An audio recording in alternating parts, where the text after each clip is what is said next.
Today's episode of the Writers' Room Game Show is brought to you by MusicBed. With MusicBed, you get access to higher quality music than any other music resource. That means instead of thousands of variations on dubstep by some guy in his parents' basement, or what I can only describe as clown funeral music, you get real stuff you would listen to in real life. Great musicians, bands, and composers who pour their hearts into their work and wear cool hats and tight jeans. But Seth, I don't have $1 million to spend on music. I better stick with one of those other companies. Well, listen here, you big wrong person. MusicBed subscription allows you to have unlimited access to their amazing roster of artists for one monthly or yearly fee based on what kind of work you do. That's right. If you're making personal shorts or web-based ads, your fee is going to be way less than if you're making Super Bowl spots. And even if you are making Super Bowl spots, MusicBed's pricing and library are an absurdly great sight to behold. Ryan and I use it, you probably use it, and if you don't, go use coupon code GAMESHOW at checkout to receive your first month free when you purchase an annual subscription and start unlocking your film's full potential. You owe it to yourself. And us. You owe us. Go do this. So yeah, maybe it's a competitor in that's it's like he keeps trying to explain to them why they're doing it, like in monologue, and they're stuck on the fact that you have to be 12 years old. There's no way that you're 37. What the living? It's his name. I feel like his name's got to be Billy. Yeah, of course it does. Because it's like Billy Mitchell, it's kind of an ode to. And that needs to be his birth name. He's not William. It's not Bill. It's Billy. Were you born 12 years old? Did you look like this as a baby? His entire life, you will be known as Billy.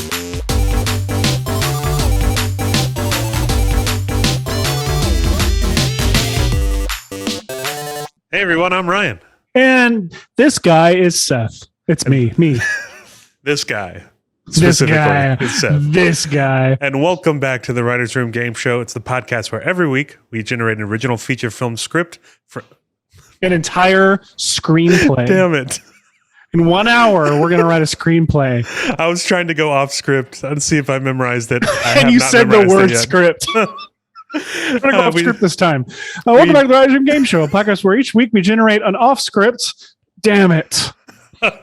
We generate an original feature film idea from scratch in under 60 minutes, working from a set of random prompts given to us by a big Hollywood studio. At the beginning of every episode like this one, the studio, which is really just an iPhone shortcut, assigns us, the contestants, a new project consisting of 4 components: the genre, the tone, the demographic, and a studio mandate. And just so you know, a studio mandate is basically just a random thing the studio is requiring. Could be anything. Like they might say it needs to require desert power. It needs to involve desert. It needs to require, it needs to run on desert power. Yes. The executives saw Dune, and they really want to exploit that desert power. So if you can find it. We then have 1 hour to develop a feature film idea that fits the assigned criteria with surprise roadblocks along the way. Off script. At the end of the episode, we'll focus group the idea with a person or place or thing of the target audience and ask them actual dumb focus group questions. If they answer positively enough to make our perfect 40, our official Hollywood perfect 40 score point off script, we win and roll around in money for 8 solid hours. If they answer negatively, we'll quit screenwriting altogether and get eaten by a sandworm, and then do it all again next week. Dune's on the brain, my man. Dune is on the brain. I saw it Monday night, and it was as hyped as it was. I loved every effing second of it. Beautiful movie. Beautiful sounding movie. There's just a handful of directors that nowadays, in my old manness, I'm like, I can get really excited about stuff that's fun and stuff that's clever. And then it takes a really good director to get me into something that's really moody. I get bored and tired really easily. And Denis Villeneuve does it for me, man. Let me tell you. How do you say his name? I've never said it out loud. Denis Villeneuve. Denis Villeneuve. Thank you. I'm now officially a real movie fan. He's incredible. I don't understand him. It's the thing that from other directors we would roll our eyes and say oh, I get it. It's just moody, sort of dramatic sci-fi. But yeah, dude, I've had an incredible week of movies. I saw Dune the next day. I saw Last Night in Soho, which is also incredible. I haven't seen it yet. Edgar Wright, my favorite filmmaker, and then the day after I saw French Dispatch, the new movie from my other favorite filmmaker. How was that? It was awesome. It was like it was super fun because it was a much more joyful, less sad version of a Wes Anderson like Moonrise movie. Kingdom. Yeah, I would. It's similar, but it doesn't even have. It still has emotional depth, but it's more of like a fun like collection of short films that have the Wes Anderson feeling and aesthetic. And it's just a really fun movie. I don't know. I feel like that one's gotten lost in the mix for me. I keep forgetting it exists. It's that studio. Disney buys Fox, and then a lot of these smaller Searchlight films are just like not getting promoted like they would under Fox. Oh, and they're coming out the same week that like Dune and Last Night in Soho are out, which Last Night in Soho I'm dying to see. Elliot is, my son is, I don't know if I've talked about this on the podcast on mic. I think you said it. Edgar before. Wright is his like favorite filmmaker ever right now because I finally started introducing him to stuff, and I got him into it right when Edgar Wright releases a movie that Elliot probably can't. His most adult movie. Yeah. That's like not a comedy, and has possibly sexuality throughout. I don't know if Elliot's gonna like Last Night in Soho. Twist. I'm not sure. Maybe. I loved it, but I don't know. It's not your traditional like Hot Fuzz, Scott Pilgrim kind of movie. It's like much Suspiria. It's much more traditional horror that has like Edgar Wright's like technical flair. But who knows? Technical flair. Look at that bee, Seth. Speaking of technical flair, listen to that. The studio's calling us on the Edgar knew we were talking about him. Maybe it's him. Hello? Oh, Edgar? hey, studio. Yeah. I know last week was rough. We're trying our best here. Oh, last week was rough. Oh, they're not biting on the salt and pepper idea? Okay, we'll try to give you something else. Yeah. It's good that they gave us another chance. Okay, thank you, studio. Thank you so much. Yeah. Seth will let us know. Okay, bye. They sent you an email. They weren't happy. Salt and pepper did not sell. They're going to give us another chance after this. It didn't sell, meaning, like, did they make it in this scenario and audiences weren't wanting it? No, they didn't even get to the production stage. Wow. What are we writing today, Seth? I did not get the email. Okay, so we are writing the genre. We're writing a legend today. That is the word. We're going to look up what exactly that means. Legend. But a legend, the tone is thrilling as hell. I love these season 2 tones. Yeah, that it's just that tone cranked up to 11. Target audience: fans of the Jump Street franchise, assuming that's Lord Miller's directorial. Yeah, I guess it was live action directorial debut. It was the first one. 21 Jump Street. Yeah. And then the mandate must have several. This is a studio mandate sent to us by an audience member by a fan, a true fan, Mr. Christopher Adams. My director of photography on several projects. Adams. He says it must have several 3D out of the screen moments. We love those. Early 2000s. Every 3D movie, that was a requirement. Early 2000s or even mid 80s. Like I believe Friday the 13th Part 3 was Jaws 3D. Jaws 3D. By the way, did you know, I didn't know this, Spielberg originally was developing. After Jaws 2, Spielberg regretted not being involved with Jaws 2 and not being able to control it. And he started trying to develop a comedy installment of Jaws called, I think it was going to be called Jaws 3 Humans 0. That's funny. I had no clue. That's a great title. Yeah, I read this in Howard Kazanjian's book, the biography or memoir, whatever it be considered. Incredible. New information. Okay, so a legend. What is it? Thrilling as hell legend. For Jump Street fans that has several out of the screen moments, 3D moments. That's pretty fun. I looked up while you were talking. I looked up popular legends. How does Webster's Dictionary or Internet define legend? Well, let's see what is a legend? Webster's Internet says. Traditional story, sometimes popularly regarded as historical but unauthenticated. Also, an extremely famous or notorious person. I guess that'd be the noun or the personified version of a legend. I think it'd be fun to kind of start with maybe an urban legend or like a popular legend, and then just do our own. Like, not even look up. Sort of like, we don't need to like perfectly adapt it, but just kind of take a urban legend and then just make a story around that urban legend. Do you have any? I have one. What? Have we started the timer? Oh. The Writer's Room game show has begun. Now we have. Boom. Are you familiar with Polybius, the video game that killed people? No. That's incredible. This is one of my favorite urban legends. It was supposedly there was a game I believe it was in Portland. Didn't you make a short film about a video game or this is different? No, well, so yes, I had a short that was a proof of concept. I have a story I've been wanting to make for years called Pilot Light. Yes, I remember you sent it to me, and I was like, I wonder if he's going to make this, because if not, I want to direct this movie. Well, maybe we can make that happen. Polybius, yeah. So Pilot Light went back and forth between being like based on the urban legend Polybius and then being its own thing and back into it and everything. So it has similarities, but like anything that was original Pilot Light, I made up. It wasn't actually part of the urban legend of Polybius. Fun fact: you can see the game. Well, let me tell you what it is. It's like I believe in Portland.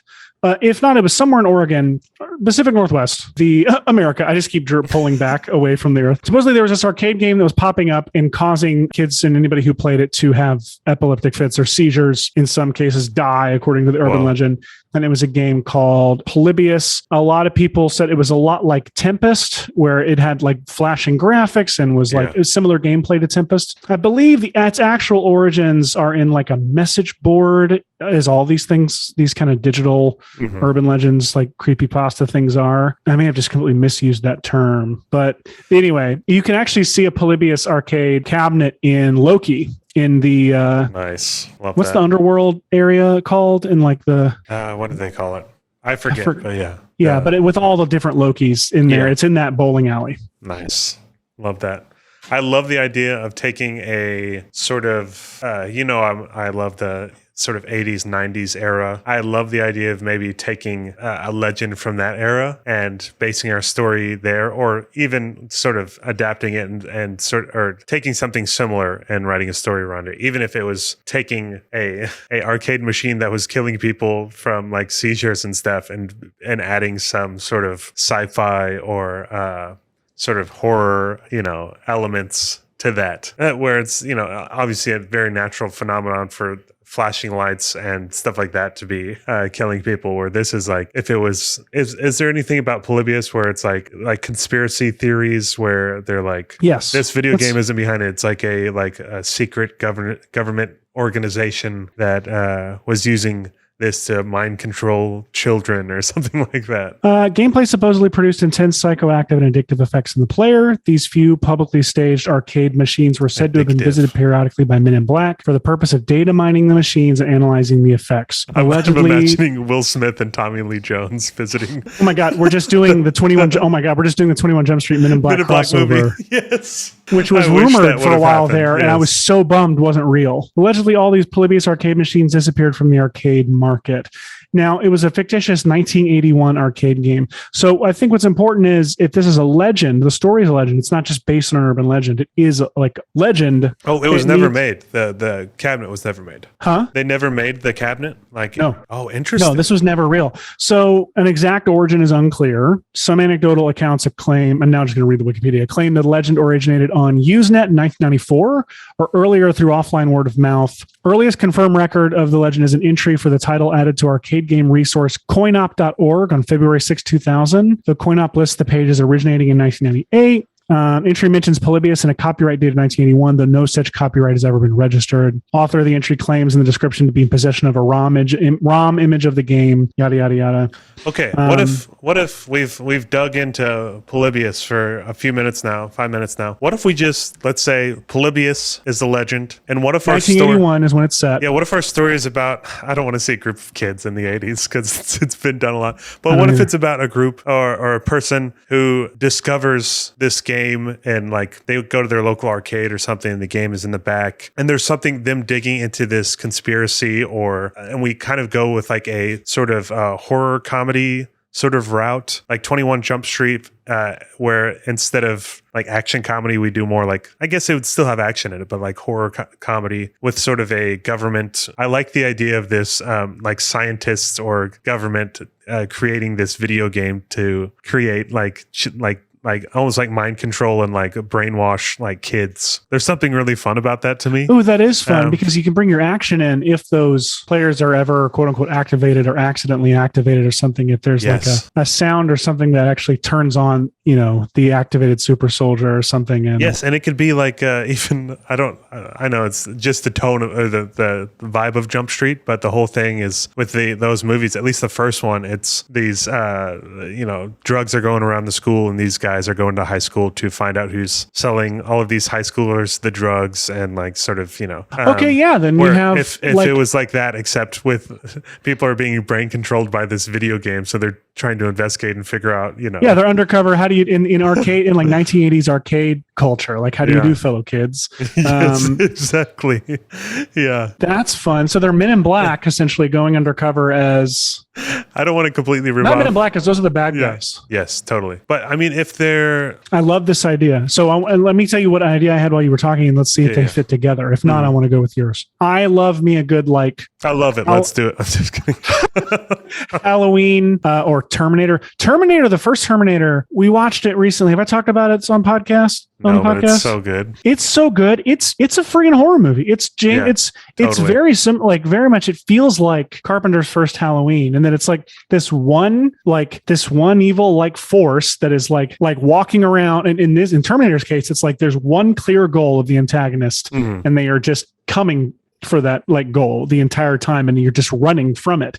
But it's only one antagonist that's like, you see how it's kind of born into the story, you see it develop, how it develops, and you take that one thread and play it out. So we're talking about the super soldier idea, the like sleeper cell super soldier or whatever kind of a thing, that the Winter Soldier program that's programmed through Polybius. Yeah, and they're accidentally activated, and one character then becomes this but has nowhere to put that energy because it was an accidental activation maybe. And so they're like the one antagonist walking around. I don't know, that maybe doesn't fit the Jump Street. Maybe that's just what's happening while they're solving, like that's the mystery they're solving. I think that's interesting. There's got to be some sort of incident that leads to them sort of trying to figure out why this is happening, whether that's a number of kids that are doing things out of the ordinary, or like being murderous, or like doing something out of the ordinary where they're tasked with we need to figure out what this is. It's rooted in the local arcade. We don't know what's happening. And maybe there's, there's got to be something that's spurring them to investigate this. So maybe there's like a teenager that goes like full Terminator, or does something kind of crazy that's sort of unexplained.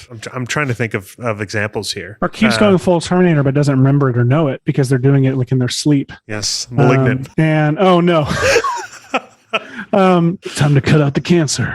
If we can name them Gabriel, the weirdest horror movie villain. How did this is? I like how our podcast is How Did This Get Made fan cast, but I love that their episode is freaking funny. Yes, the entire time. I do like that. So okay, so if there's an not an inciting incident necessarily, but it's like the prologue of the story that kind of kicks off this investigation, could be in another town in the Pacific Northwest than where our main story takes place. Mm-hmm. And I'm just going to pitch you something from my other movie. Is that allowed? Sure. Why not? I don't know about it. So we open on, and I have several. Now I'm realizing I've written so many gas station scenes that have never been made. I need to stop writing gas station scenes and the movies get made. Opens in this gas station in the Pacific Northwest. This weird, crazy, this person walks into, is like talking to themselves and is like making everybody in the gas station like nervous. And they essentially, it's like they come in and I can't remember, there's so many variations. They either shoot or like start destroying this arcade cabinet that's in the gas station. And then they kill themselves, or they're shot by the police. It gets, I don't want to get too dark, but something happens, or they're caught or something in it. Basically, it's like it gets traced back to turns out they're the person that's been causing these murders that have been happening in the town, and they for some reason won it at this game, and so that could kick off this investigation. Well, where are other places where the game is located? And so maybe they go to those towns and do their investigation there. That's kind of fun. Yeah. What would you think about this? Our protagonist, instead of if the Men in Black people, this mysterious government organization of the bad guys that were planning this, what if our protagonist is like a brother sister? It's like a maybe the sister is, have you ever seen King of Kong? Sort of like a legendary, there's one game that she's like the best at in this town, maybe even in, the state or whatever. And her brother is always there. Her brother's sort of like her manager, like her kind of, just kind of goes to these different competitions and stuff around arcades. Something happens, like what you're talking about, like some kid that is being mind controlled. They're there during an attack or something. And whether it's like the arcade machine, like triggering this person, and they go on like a rampage or like do something, and they're there and they're seeing it, and maybe one of them saw the Polybius machine like trigger something, or they saw something that they shouldn't have seen, and they're sort of wrapped up into this larger scheme now, and they're trying to figure out. I like this. Maybe her brother dies. Maybe her brother. Maybe Shiza. She's the person that walks into. I'm trying to bring the Jump Street back in, but walks into. We have to figure out what their roles are to where they're completely unqualified, but they're her only option. So maybe she is this arcade superstar, like Billy Mitchell. Yeah, exactly. Kind of character, but and her brother was killed, or her brother was went crazy and they discovered that he was guilty of murder. Like basically, like you have it where he was Polybius, right? Is what we'll find Polybius. out. and she's coming to them because she needs them to like break this thing wide open and investigate like this cabinet and where it comes from. And they're like, and they need to be someone who's like, why are you coming to us? Like, I thought you were like, why aren't you going to someone more important? She's like, because I can't afford anyone. I can only afford you. Like, but she's like, as like private as investigators, like cheap private investigators, like nice guys style. Yeah, that's great. And so she hires them, and they're like, and the whole time he can have this whole joke about how like she's a big deal in these circles, so they can pose as her bodyguards. Yeah, right. Like she's like, I'm going to be competing at this location next week where there's a cabinet. I want you to go with me, and we're going to find out what's going on. She's like driving the whole thing. You're going to be undercover as my bodyguards. Like bodyguards, if you can afford bodyguards, why can't you afford better private investigators? Because because she's famous in that room, but not famous anywhere else enough to like, I may be famous, but I'm dirt poor. Like she walks in and all these like sweaty, nerdy 80s kids are just like, whoa, that's so and so. Yeah. And I like that it's her. I like that it's a girl too a lot. Like I'm imagining who is it in the new P.T. Anderson movie? Elena Heim. Yeah. Like someone like that as this character who could like walk through and be this like big shot, like celebrity arcade, player totally in these rooms and blend in. That's fun. Else. And then it's them sort of investigate. It's almost like a mystery unfolding with tons of action. I think that's fun, especially if her brother was Polybius and she like maybe in this first act, like while she's in these tournaments, he's always playing that game. Like he's like addicted to it, and you could see it sort of start to take control of him until he does something crazy. So are you seeing him still like being around throughout the story? No. Like, is that, no, okay. I'm saying like at the beginning before we get like to our inciting incident, like she notices he's always playing that game and he's acting, stranger than normal. Yeah, something's got to happen to where it sets her on that path to find the investigators. Now we just got to figure out. I don't like him being the like main antagonist, but I think the way I see it, the brother is and the way I saw it is the beginning of the story. The brother is either dead or in jail. Yeah, totally. So she's either coming to like figure out like, oh, my brother's not a murderer. Can you like either let's get him exonerated by showing what's really going on behind the scenes, or let's prove that he didn't do it. If we can maybe pull it that way somehow and prove that he didn't do it, and then it turns out, oh crap, you did do it because you were Polybius. Like we're not saying Polybius. Stop saying Polybius. Do we want to maybe trying to think like a Jump Street movie?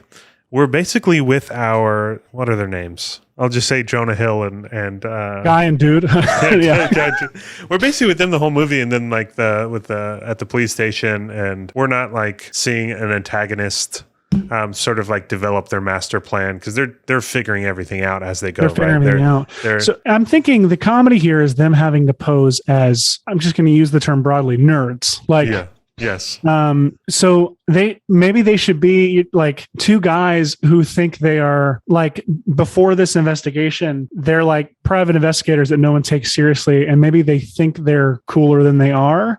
The idea of them having to pose as nerds, but then either both of them or one of them is like at home in the culture, like almost immediately. You know what I mean? Like, yeah. Basically, two cool guys accepting that they're not cool at all is it could be a fun thematic. Yes, classic. Okay, so I can see it maybe starting with a sort of action, sort of scary set piece of like at a gas station or something like that. I think maybe he wanders in and he starts destroying the place in intention to destroy that machine. And then it sort of cuts the title, and then it cuts out of title and we're our normal life of our private investigators. It doesn't cut the title. It like pans around to see the unit. Maybe if we were to withhold the unit. He destroyed it. Well, he like in my mind, he like shot up the screen, but the top of it's still there. So like basically it's like maybe we could hold the name of the unit until we reveal the title of the movie, and that's where we reveal it. Totally. And then we cut out from that to our investigators, maybe. At like the police precinct, like getting it's like being made fun of by actual police officers because totally. Until they get the call from our protagonist girl.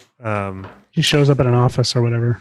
We'll call her Elena for ease of that's the reference is Baby Heim, and she calls them like they're thinking they're hot shots. They're getting a call from this I don't know, and then they show up and it's at arcade. They're like, why are we here? All these nerds. They're making fun of these dweebs, and they find out their assignment does. I'm trying to think what would make them. Because in Jump Street, right, they get their assignment and they just have to take it. Like they've been wanting to get promoted, so they're like, this is the big shot. This is like a big shot to like go undercover and do this, and then they find out they're being high schoolers. Yeah, that they're being nerds, like straight up. Yeah, well, I wonder if because it doesn't have to be high schoolers because that culture is like grown adults. Billy Mitchell's a grown man. Like, oh no, yeah. I would just think for some reason in my mind the girl being like a very young superstar among a bunch of 40-year-old dudes. That's interesting. 100%. That's how it should be. But I mean, I think they don't have to pretend to be younger than 40. They could just have to like be. Yeah. That's why I love the idea of it being two guys who are like very intent, like think that they are cooler than like think that they're cool because they're private investigators. They're like really leaning into that lifestyle, even if they suck at it. So what if it's sort of almost like a road movie mystery where they're going around to these tournaments around that's fun around the country because these gamers in the 80s, all the tournaments are at actual arcades because they're on arcade machines, so they would travel around the country. That's great because then if they're traveling and stuff's happening in each of these, then they could be connected to it and be accused of like being the common denominator at all of these places. Totally. Yes, that's very interesting. And they can. That's fun. Maybe and the goal obviously is for them to figure out who's behind Polybius, and because isn't the legend, there's not really they don't really know who, I'm reading on the Wikipedia now, they don't really know who created the machines or who is behind it, right? The company in most accounts is this name that I've never been able to pronounce. It's like, it's actually been described as not quite idiomatic German, a word constructed outside the norms of German language. Synestion or something, meaning sense delete or sensory deprivation. Sign, we'll call them. Sinuslotion. Is that how it's pronounced? Sinuslotion? I don't know. That's what it looks like. Well, on Wikipedia, it's like, it would be pronounced, and then it's just a series of symbols I don't understand or recognize. I like that they don't know how to pronounce it. Like, it's not even real German, so we can make fun of it. Like, Sinuslotion. I think when they first meet her, they should be called into a bowling alley, and the person who works there, basically it should be like, why are we meeting? We're here to meet so-and-so, and the guy's like, yeah, here, put these. This is probably news in a movie, I'm sorry, but they give him shoes. Like, we're not bowling. It doesn't matter. You got to put them on. And they put the shoes on because they have to meet down on the, like, down, where you sit and eat. Yeah. And it turns out she has an office or whatever, like there, or she her office, quote unquote, is the arcade in that bowling alley. And so that's funny. So she comes out and sits down. That could be fun. So it's like this like whole bowling alley that like is like packed with people who like she's got in her pocket. Yeah, they think it's going to be this huge, like, oh man, this is the big time. Like, this is a huge, like, everybody knows this person. Like, and then it's this young girl who's a total dweeb, playing video games all day. I love that. So we should figure out what the actual like antagonists, like who our big baddies are. And like, and maybe it's something interesting about Jump Street is the bad guys are sort of there all along, at least. And like if they're, supporting characters in the film that we think are friends, and then it turns out they're behind it the whole time. 100%. And could we get away with it being someone who shows up, someone who like we keep seeing, like who's like a supplier, like someone who works for the food like packing or like collects the coins or something, or like the coin collector. You know what I mean? Like the coin collector. Like, I like the idea of mysterious. I think don't we find out who it is at the midpoint, and then like I feel like a lot of these stories. I don't remember the Jump Street movies. But a lot of these stories, you find out around the midpoint who it is, and so the second half of Act 2 is like knowing more than the main character does. Yeah, maybe. I think it would be fun for this to have a big misdirect. Like the coin collector is a guy for some reason he's going to multiple arcades, and like, why is he I thought he was local to Portland. Why is he in, Ohio? And it's this, and they never really talk to him. He's always like, looking, it's like the, in Willy Wonka, what's the guy in the alleyway? I forget his name. He just looks alleyway guy. Yeah. He looks evil, and he's like a bad guy. Like, oh, that's gotta be the bad guy. But, the bad guy is a friend, like maybe someone else that's competing. Here we are writing another murder mystery, but I'm already thinking of several people who would be at many of these places. Yes, let's hear them. There's somebody who officiates like these things, like somebody. So there's somebody who maybe runs all of these tournaments, like owns them. Yes. Would be a first person you'd think of, and they would want to interrogate. They're not the person automatically because it's too obvious. Then you have the person who could be hired to like host and officiate, someone who's like a local celebrity, who's like a celebrity only in that culture, who the guy who played Hollow Man, Chuck, what's his name? Like, or not like, it's not, I mean, somebody who like was in, I guess it's still the 80s. So like, but someone who was like big on one show in the 70s and now like hosts all of these, commentates these things. And then you have the coin person. Then you have like the characters who are all the other players who are at these tournaments. That's the big one, I think.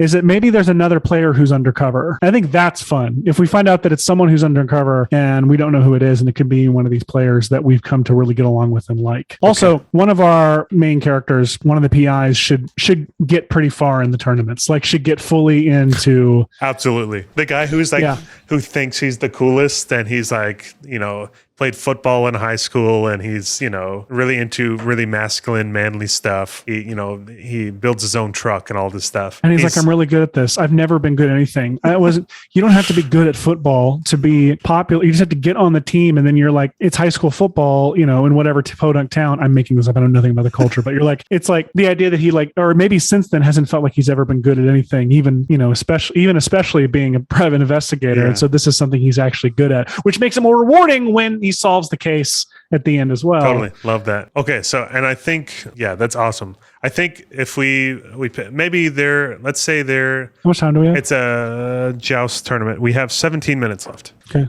Let's say joust is her game, and they're doing the Tetris is my like all-time favorite game. I watch the classic Tetris World Championships every year. They're still going. There's usually these arcade, like these classic gamers will have one game that's their like main game, and they'll just basically only play that and get really good at that. And I love that Joust's tagline is the one game. Is it? Yeah. That's incredible. On the Wikipedia page, the picture is amazing, by the way. But yeah, Joust, to me, Joust is a fun, I really like Joust, and I think it could be a fun, like, I know there's tournaments back in the 80s, and Donkey Kong just seems too cliche based on King of Kong, the doc. Well, I love Joust because I actually don't know anything about it. Yeah, it's fun. I mean, it's just you're on a bird, jousting, trying to kill these things, and that's already I could write a whole scene around that, around her describing what Joust is about. Yeah, you're on a bird and you're flying around killing things, and then you're on a bird. Someone gets stuck on like, why are you on a bird?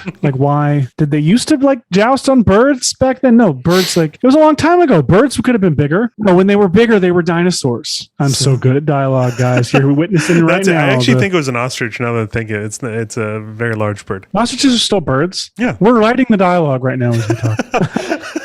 I think dialogue is one of your strongest things. Writing really fun. Gross. That feels so gross to hear right after I just like jokingly. Thank you, Seth. Here's the thing: you are obviously good at story structure because you have an entire like line of products. I have a line of products because I'm bad at it. Really bad at it. Anyways, she's playing joust at these tournaments. We have I'm going to just run through our characters real quick. Oh, in the facts. Wild card. All right.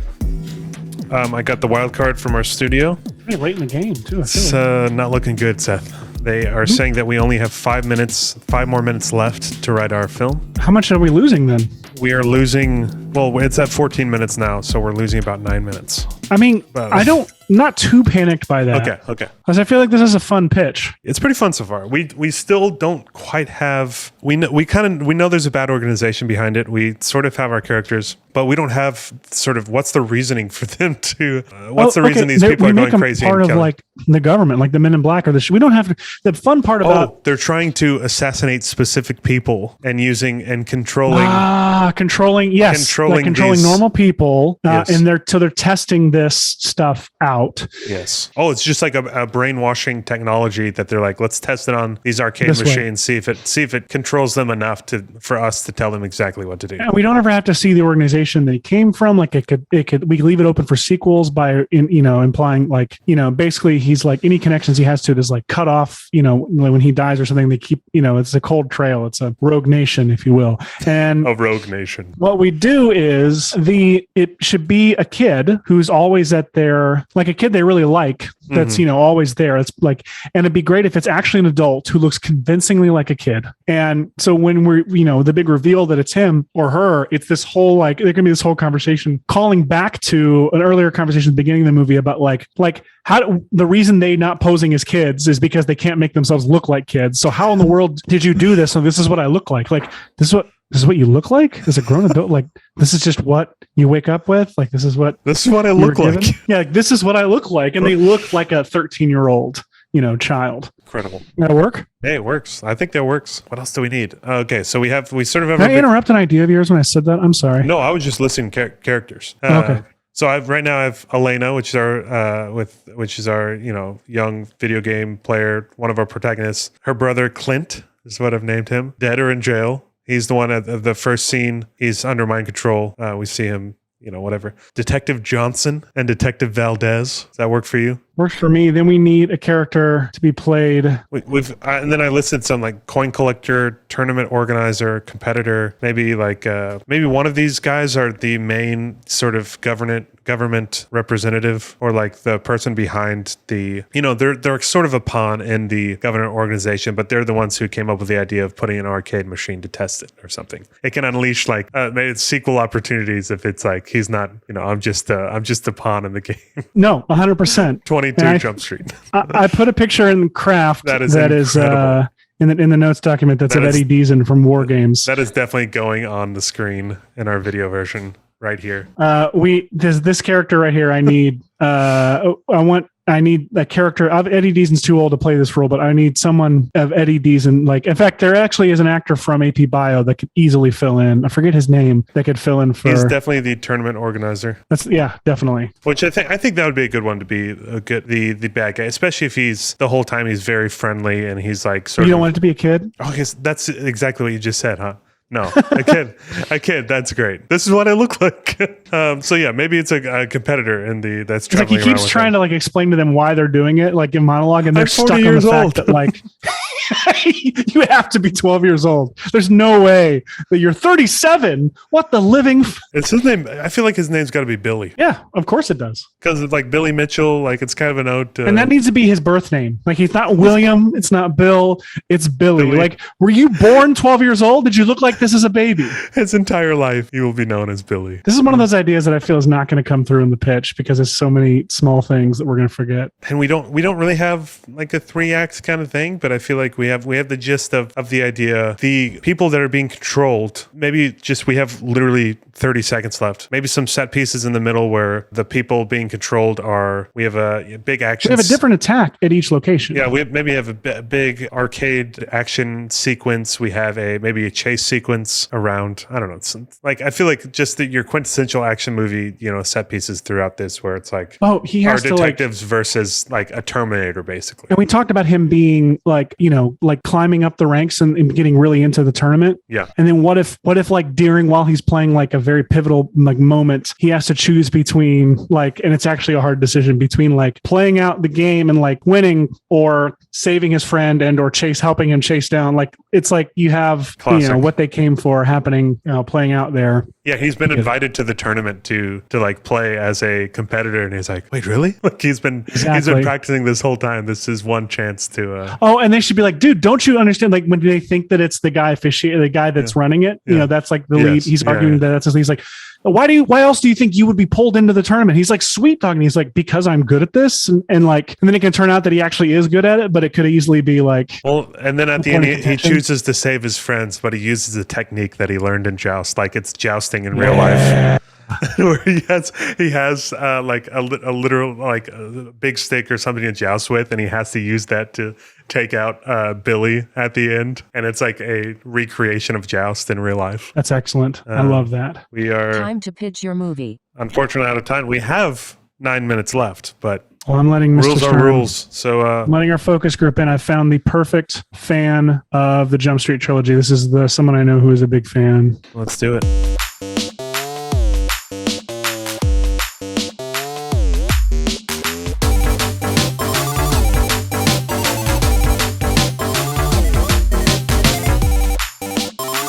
Ladies and gentlemen, he is the visual effects supervisor and occasional director at Sandwich.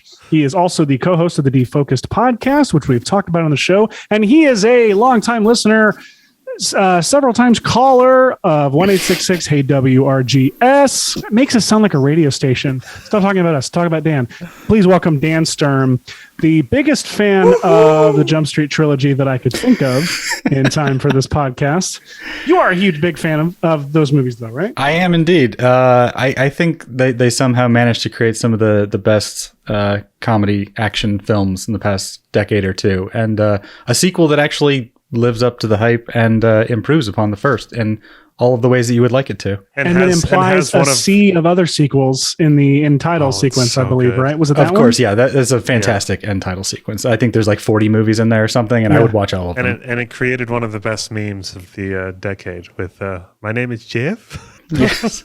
I have met people with children who repeat that and have no idea where it's come from. So I know that meme has actually permeated pretty far into culture. Great. Well, and I feel like this podcast is legitimately just a Lord and Miller fan cast. We reference them so much. If we can't get them on this show, what are we even doing here? One day. Oh, well, I mean, after they see me here, they're going to be, jealous and envious. They're going to have to follow up. The VFX supervisor and occasional director and host of the Defocus podcast? Yeah, they love big visual effects movies too, don't they? Yeah. Oh, man. So we have a really fun movie to pitch you today, Dan. Our genre that we received was legend. Our tone is thrilling as hell. We can define legend for you if you want. Okay. Our target audience, of course, is fans of the Jump Street franchise. And our studio mandate was we needed several 3D out of the screen moments during our film. It will be a 3D presentation. 100%. I'm sorry, you cut out for a second. Did you say 3D out of the screen moments? So stuff coming right at you through the screen. It's going to happen constantly. Get ready. Yeah. Somebody's going to throw a soccer ball or a pickaxe or something at my face while I'm watching the movie. They might joust into the screen. Who knows? But and then at the end, we received a wild card that basically cut 10 minutes off of our time. Oh, great! And so it's a little, maybe it might be a little underbaked, but that's part of our the studio.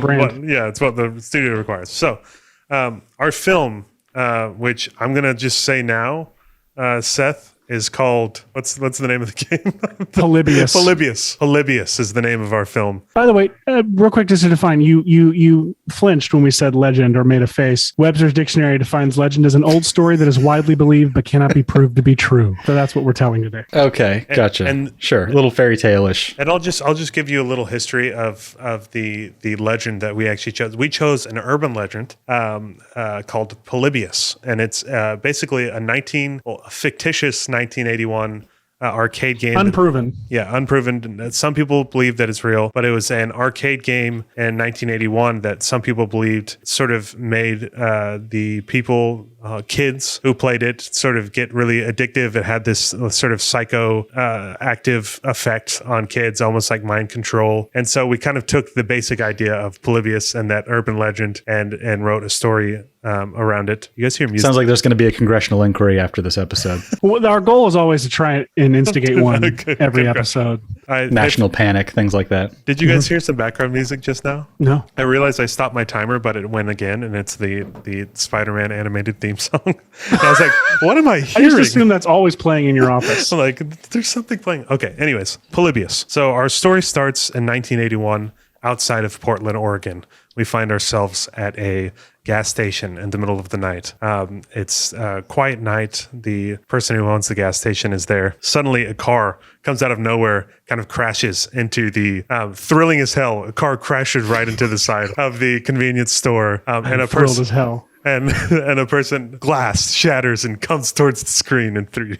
A person gets out of this. Maybe a bag of chips and a Mountain Dew. Why not? Yeah, you're doing the VFX, by the way. So the person comes out of the car. It's a young adult male. He gets out of the car and goes straight towards this arcade machine. It's labeled Polybius. No, we don't see the label yet, right? Okay. We don't see it. Yes, you're right. Yeah. And he So I'm starts. choosing to preserve that.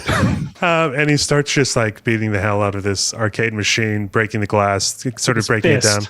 Yeah, he's just like in a rampage. And basically, we cut to title right after we zoom in on this broken down arcade machine, and we see the title Polybius. Cut to title. Seth's going to take it from here. So then we come in.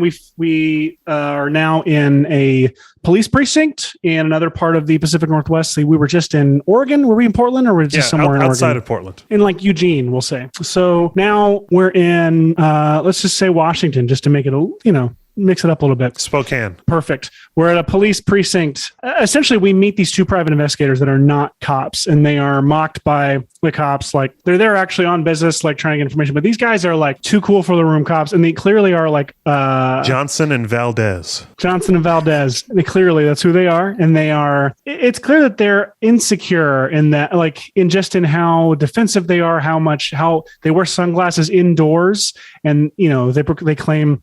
They have all kinds of excuses for why they do, but it's clear that these guys want to be they pick this cool private investigator lifestyle, and the cops are busting their balls, but they're not taking it, right? Turns out they're like dirt poor. We see them get back to their office, and they're about to get evicted from this hole of an office that they're sharing. And then they get a job. They get called to meet at a bowling alley to meet this person who needs their help. And they get to this bowling alley. They walk in. They're instructed they come in there like, we're looking for so-and-so. Helena, and thinking like, I'm looking for a girl. They're like, oh, that's what they say. They're like, we're looking for a girl. And they're like, here's your shoes. And they're like, we're not bowling. You're like, you still need to put them on because they're going to meet her down, like sitting down, and eating by the alley. So they're waiting. They're looking around for whoever this, girl could be. And then this like pimple-faced girl from the arcade kind of comes walking up. Hey, boys. Teenage girl. Huh? Hey, boys. And they're like, and turns out they're meeting with this like high school girl who turns out like has everybody in this bowling alley like in her pocket. Like, she is a big deal here. She's like turns out she's like the Billy Mitchell kind of like, who was the character from King of Kong. Did you ever see that? The no. one about the Donkey Kong arcade? I know what it is, but no. Yeah, she's like the best joust player in the world. And she goes from arcade to arcade, sort of winning joust tournaments. And she's got the high score. She is a big effing deal in this culture. Outside of that, she's just this pimple-faced girl who no one would notice. But Are you saying she travels from town to town hustling people for money like a pool shark or something? I am not saying that. You're saying that. What I'm I'm saying that. What I'm saying, and you're always saying that. Here's what she needs. She needs these private investigators because her brother recently got arrested for driving his car into a gas station and beating the hell out of a arcade machine. And when they brought him in, took his prints, found out that he was also the person they've been looking for. He was also the person who, according to the fingerprints and all evidence, all circumstantial or all whatever evidence, committed various murders across the county. Dun. She needs their help to get him exonerated. They're like, okay, first off, why us? Second off, why us and how? And she goes on to explain her brother became obsessed with this game, Polybius, and of course they can't spell it or pronounce it correctly. And Polly, help me out because I think you've got this part down really, really well. What? Yeah, so she basically, of course, she spends a lot of time in arcades. Her brother is sort of like her manager. It's always there. He started playing this game, Polybius, and she goes on to tell them that it slowly sort of took over his life. And then he would disappear. I wouldn't know where he's going. And then we find out all this stuff about him being a murderer and him, whatever, he gets arrested. And so she basically is like, I need to hire you guys to travel around with me and try to figure out, I have a feeling this game has something to do with it. I want you guys to investigate it, but they're not going to let you into these tournaments. I don't want them to think that I'm trying to, like, if there's something dark going on, I don't want them to know that I hired investigators. So you're going to have to fake as like my bodyguards and like be like either nerds. as bodyguards or as like you're going to have to fake like you joined the tournament and you're actual players. We haven't really decided which one because now that I'm hearing it, I'm going to be quite honest. The bodyguard part doesn't make sense. But part of her like posse where they're like traveling around and playing these games. That's it. And so it's sort of like these two, detectives that think they're like the hot shit are basically now have to be these like 30 and 40-year-old dweebs that are in these like joust arcade tournaments. Culture in 1981. Yes, exactly. So, which sets us off into our story, which is sort of like a road movie meets like a mystery meets like an action thriller. Basically, what happens in the middle of our story is we meet our tournament organizer, who is comes off as a nice guy, but we can tell he has something dark, lurking underneath. And this is a series of tournaments all over the Pacific Northwest that they're going to that like, it's almost like a traveling tournament that goes from town to town. And it's the same guy organizing all of them. And it takes a lot of the same units around with it, including Polybius. Yeah. And there's a lot of, in 80s arcade culture, you recognize a lot of the same faces because all these people are registering at these tournaments because they want to be number one in the world or whatever. And so we have there's another competitor of hers named Billy, who's this what appears to be a 13-year-old kid, super nice. Everybody loves him. We have these characters that they're all sort of, at various times, they think they're the bad guy or whatever. But all of these tournaments, stuff keeps happening. Everywhere they go, there's kids that are kind of going crazy and, every location, there's always one kid that just goes crazy. A murderous rampage or like, just like, so we, in our sort of a second out, we have a lot of fun set pieces. There's a big action scene in an arcade. There's a big chase scene, in the Pacific Northwest. Really thrilling as hell. The most broad pitch in the world. But yes, it's true. There is a chase scene in the Pacific Northwest.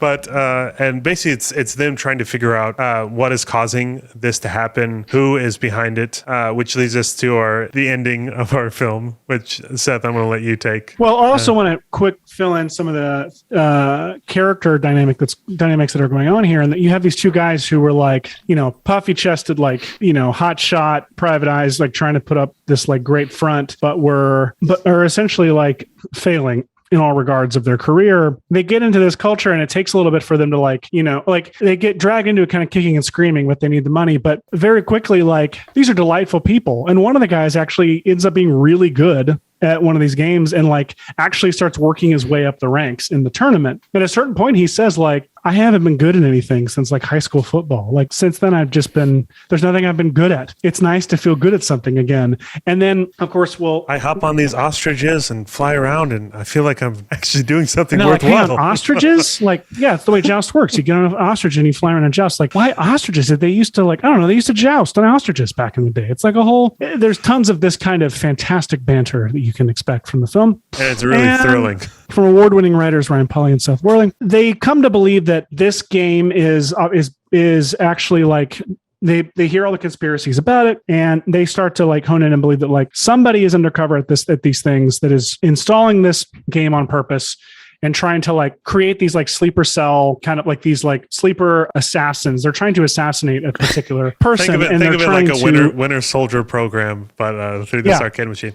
And they figure out that this secret organization is actually just using Polybius as a test, basically to test the technology to see how much they can control people through these, whether it's LCD screens, like certain patterns in the screen to basically program people. But they're testing it with arcade machines before they send it out to televisions and projectors and radios and all this stuff. That it's not working great, and so that's why it's been so erratic and weird, and why there's been so many freak incidents of it happening, because random things are triggering and activating these people who are getting obsessed with the game and getting their brains washed. They start come to believe that like the guy who is orchestrating the guy who's in charge is the tournament organizer. That he's the villain, and it actually creates this nice personal conflict that's character based, in that they're like, one of them is like, come on, why do you think you're like rising up the ranks so quickly? Like, why do you think you're suddenly really good at joust? Like, he's just trying to butter you up and keep you on his good side. He's like,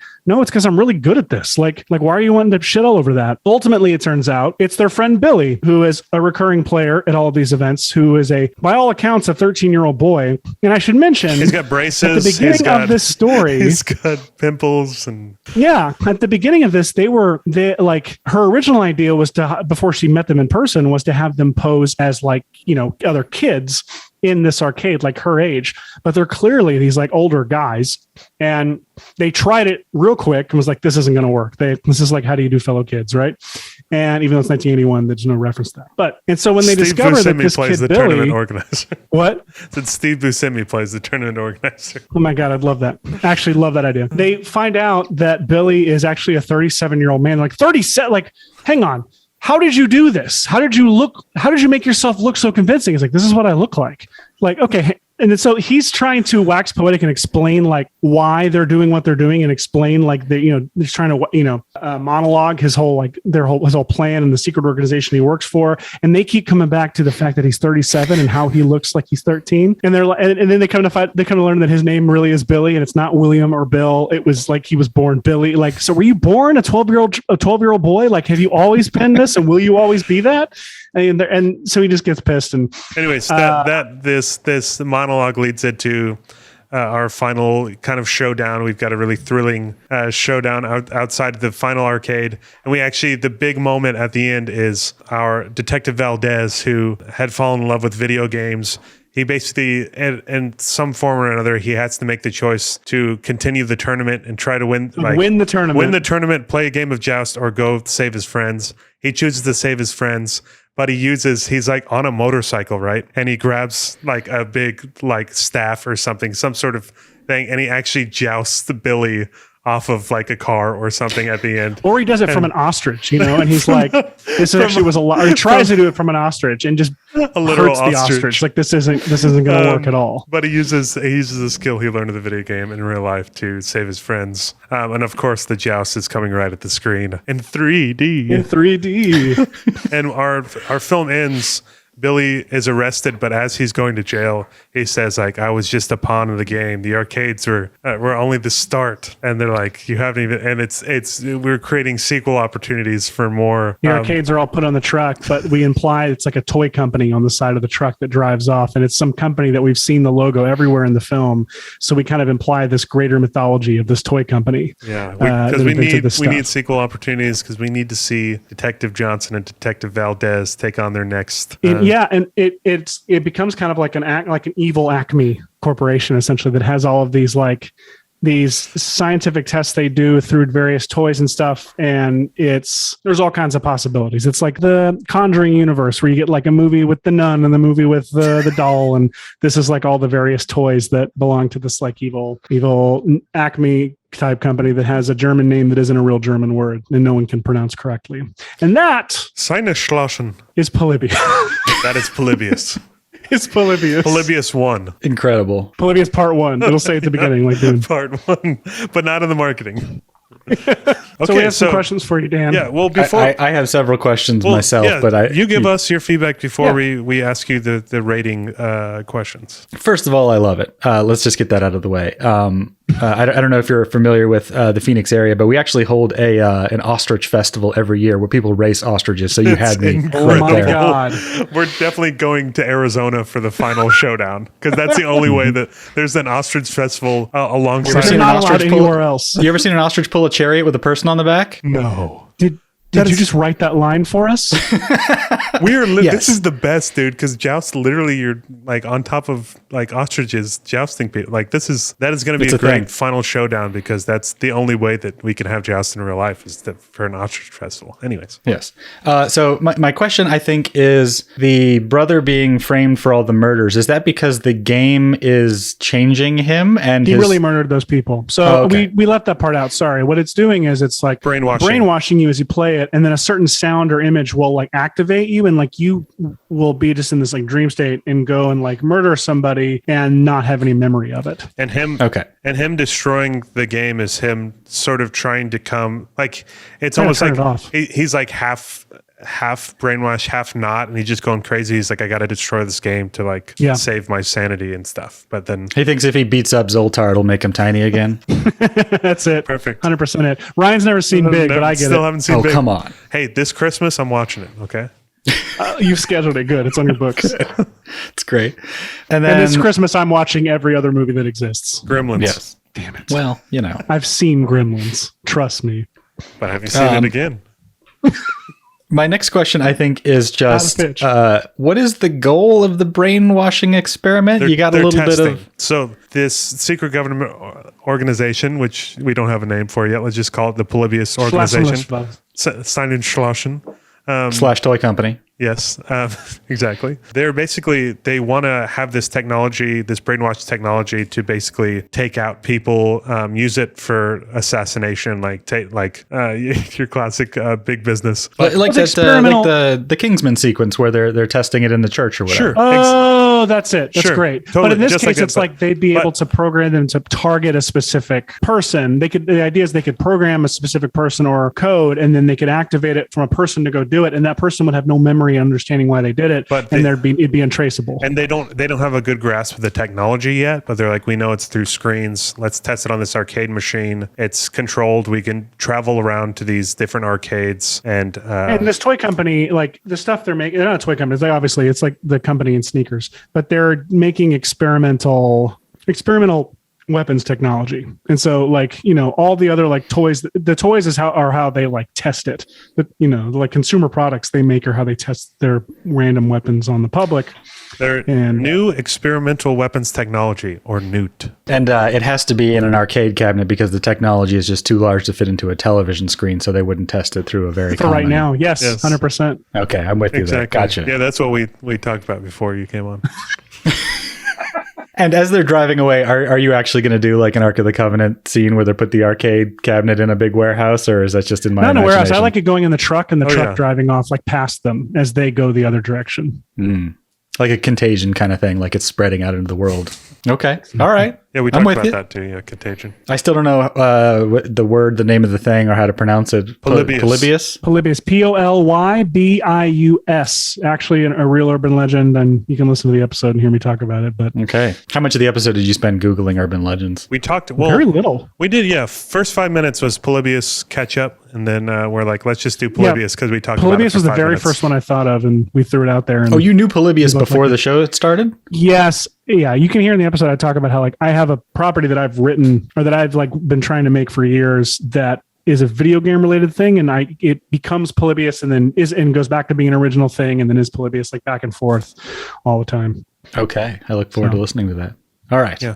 Is that all you got, Dan? I was a little dubious about the scope of the esports kind of scene in 1981, but I can suspend my disbelief long enough for that. Dude, they were getting it. Maybe 1981. Maybe we place this more around 88 or something. It might be a little better. But it was kicking in arcades in the 80s. There's that King of Kong documentary is great because it's literally about tournaments around arcades, and it's the same people traveling to every arcade to do Space this tournament. Invaders tournament held by Atari in 1980 was the first video game competition attracted more than 10,000 participants, establishing video gaming as a mainstream hobby. That's in 1980.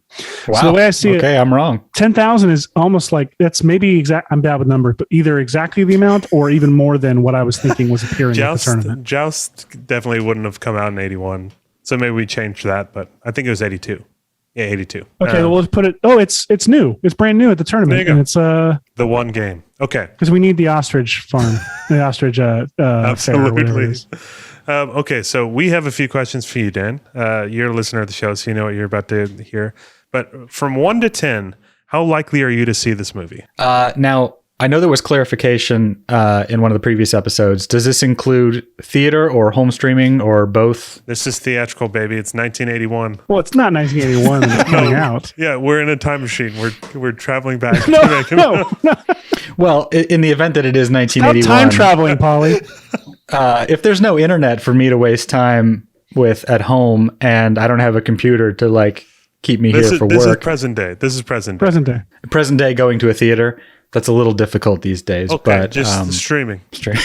How if wherever it's Just available, wherever at it's first. available. Yeah. 10 out of 10, I would watch this if it was on my home television. Hell yeah. 1 out of 10. How likely are you to recommend this to a friend? 1 out of 10. 1 to 10 rating. Front to start. I do this every week. 1 to 10. You know, knowing myself, I would probably be very excited to recommend this to a lot of people that I know would not go see it. But that also motivates me typically to suggest it more and then to describe all the ways in which I loved it that they will also hate it. So I can't give you perfect score. So I'm going to go with an 8. Okay. Is this my son, Elliot? Are you giving me a rating? 8 is a 10 for Dan right now. So Oh yes, a perfect 8 out of 10. perfect Exactly. 8. And then, okay, I'll go through the assignment one more time just so you know. I'm going to ask you 1 to 10, how well did we adhere to the assignment in your own opinion? We had a legend that was thrilling as hell for fans of Jump Street, and the studio mandate was several 3D out of the screen moments. Okay, so let's go in reverse order. 3D out of the screen moments. I think that's easy to do with the video game setup that you've got there. So And the ostrich jousting joust. and the thrilling car into the gas station sequence, which is my favorite of that pitch. of course, yeah, I think 10 out of 10. You nailed it there. That's going to be exciting. Seth, I can't it's not going to remember. be. Did we talk about the car breaking into the convenience store, or did I make that up on the spot? You made that up on the spot. That's why I was like so. I was just envisioning love of it. Logan Lucky when he just busts through that convenience store wall. I'm also going to admit it right now. We forgot about the 3D out of the screen moments. That literally, when Polly said that and told it to you, it was the first time I'd heard it since we got the assignment at the beginning of the episode. Wow. So then when he proceeded to ram that car into the gas station, I was like, give Polly my money. He's directing this. I'm in. This is amazing. Okay, so that was the target audience, fans of Jump Street. So, yeah. So is Channing Tatum just playing the guy who is winning at Joust? Valdez. Sure, whichever 'Cause name goes he with has, that character. classic Latino heritage. His name is Jeff. So, yeah, I think I see the structure you've got here, where you can build those sort of character interactions between the two detectives in a Jump Street style sequence. Obviously, a lot of it relies on the banter between the two characters and the actual relationship there. But I'll give you another perfect 8 out of 10 on your assignment. Awesome. And then overall idea, just rate 1 to 10. Is it a good idea? Is it a bad idea? What do you like about it? As a child of the 80s who loves all of these things that you're talking about, I give you a 10 out of 10 on the general idea. Yes. Okay, so we got Now we pause for math. 36 out of 40, baby. And That's a great technically, score. the two are perfect 8s out of 10. So we got to figure out what our rating system is if we get perfect 8s. Perfect eights. 36 out of 40. I think that's upper tier for us for the first 4 episodes. Yeah. We got a pretty bad score the last 27 on our last episode. And it deservedly so. That Salt was and better pepper. than It we was deserved. better than what we deserved for sure. I think 36 might be close to those. I can't remember the other episodes, but it's close to the top so far. This Well, one look, feels just. You also have me on the focus group right now, and I am well known for watching terrible movies from my couch while drinking whiskey, and I very much enjoy that activity. So I'm the perfect demographic for all this kind of. I weird love goofy that You you. ruined it, I love Dan. that You you. ruined it. I love that you just called our movie terrible, but you'd watch Yeah. it No, anyways. This I'm the is a perfect good audience movie. for this. This is a good movie, but I will watch a whole lot of stuff as long as it's in the other room of my house here and not in a theater. Well, Dan, thank you for joining us. Defocus podcast. Go listen to that. Our our other favorite podcasts. And when are you going to have us on? I have already let Joe know that we're going to do our crossover episode. Yes. So we'll figure that out. Yeah, love it. So now we just have to convince Joe to let us do it. And then we're in. Well, we have to convince you two people in another time zone with children to stay up to 8 p.m. Pacific when we record. Easy. We'll make it happen. Dude, thank you for doing this. This was, you were our very, I want to have you as a focus group more often. You give us good grades. Yes. I like the show and the stuff you guys come up with. And this was fun. This was a good one. I could picture the whole thing. It was a good story. Yeah, this felt like delete your account level good. Yes. Yeah. I could definitely see developing this more, especially with the 3D out of screen moments. And the 13-year-old baby in the stroller smoking the cigar character from cartoons. The Writers' Room Game Show with me, Ryan Paul, and Seth Worley. Executive produced by Grant Wakefield at Weekend Video and Ann Fogerty at Plot Devices. Edited to perfection by Rene Gomez. Our art is by your buddy, Meg Lewis, and our face-melting music is by Ben Worley. The Writers' Room Game Show is a Weekend Video production in association with Plot Devices. Learn more about Weekend Video at weekend.video and check out writersroomgame.show to listen to all of our episodes and suggest your own prompts for future shows. And don't forget to rate and review our show on Apple Podcasts. It really helps our show out a lot. See you in the next one.